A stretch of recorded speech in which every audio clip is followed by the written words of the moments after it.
قرآن حکیم میں روزہ کی فرضیت کے بارے میں اللہ تعالیٰ نے فرمایا: یا ایھا الذین آمنوا کتب علیکم الصیام کما کتب علی الذین من قبلکم لعلکم تتقون۔ اے ایمان والو، تم پر اسی طرح روزے فرض کیے گئے ہیں جیسے تم سے پہلے لوگوں پر فرض کیے گئے تھے، تاکہ تم پرہیزگار بن جاؤ۔ حضرت ابو ہریرہ رضی اللہ عنہ سے روایت ہے کہ حضور نبی اکرم صلی اللہ علیہ وسلم نے روزہ کی فرضیت بیان کرتے ہوئے فرمایا: من صام رمضان ایمانا واحتسابا غفر له ما تقدم من ذنبہ۔ جس نے بحالت ایمان ثواب کی نیت سے رمضان کے روزے رکھے، اس کے سابقہ گناہ معاف کر دیے جاتے ہیں۔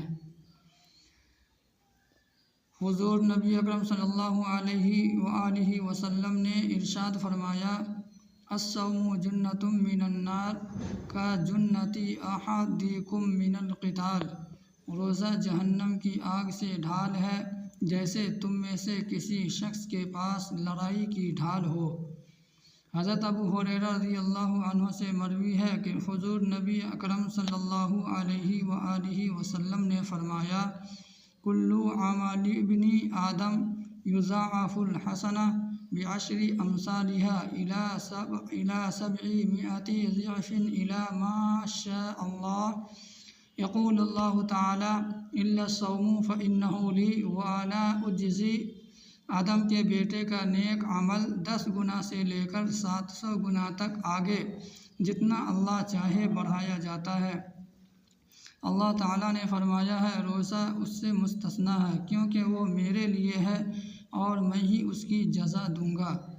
مندرجہ بالا حدیث مبارکہ سے یہ چیز واضح ہوتی ہے کہ اعمال صالحہ کا ثواب صدق نیت اور اخلاص کی وجہ سے 10 گنا سے بھی بڑھ کر زیادہ ہوتا ہے، لیکن روزہ کا ثواب بے حد اور بے اندازہ ہے۔ یہ کسی ناپ تول اور حساب کتاب کا محتاج نہیں، اس کی مقدار اللہ تعالیٰ کے سوا کوئی نہیں جانتا۔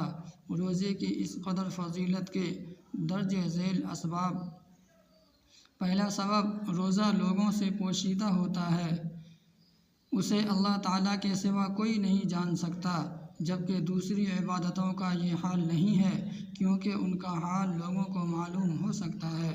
اس لحاظ سے روزہ خالص اللہ تعالیٰ کے لیے ہی ہے۔ فَإِنَّ لِی سے اسی کی طرف اشارہ ہے۔ دوسرا سبب، روزے میں نفس کشی، مشقت اور جسم کو صبر و برداشت کی بھٹی سے گزرنا پڑتا ہے۔ اس میں بھوک، پیاس اور دیگر خواہشات نفسانی پر صبر کرنا پڑتا ہے، جبکہ دوسری عبادتوں میں اس قدر مشقت اور نفس کشی نہیں ہے۔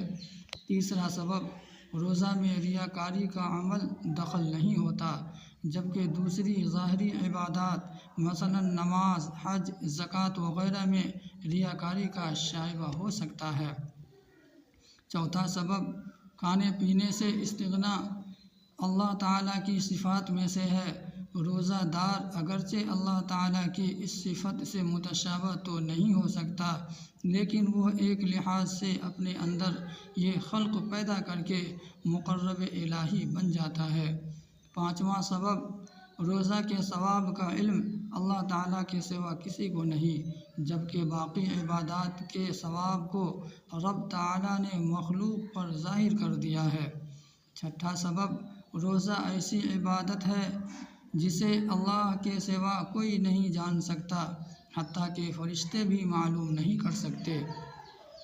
ساتواں سبب، روزہ کی اضافت اللہ کی طرف شرف اور عظمت کے لیے ہے، جیسا کہ بیت اللہ کی اضافت محض تعظیم و شرف کے باعث ہے، ورنہ سارے گھر اللہ کے ہیں۔ آٹھواں سبب، روزہ دار اپنے اندر ملائکہ کی صفات پیدا کرنے کی کوشش کرتا ہے، اس لیے وہ اللہ کو محبوب ہے۔ نواں سبب، جزائے صبر کی کوئی حد نہیں ہے، اس لیے رمضان کے روزوں کی جزا کو بے حد قرار دیتے ہوئے اللہ تعالیٰ نے اس کو اپنی طرف منسوب کیا کہ اس کی جزا میں ہوں۔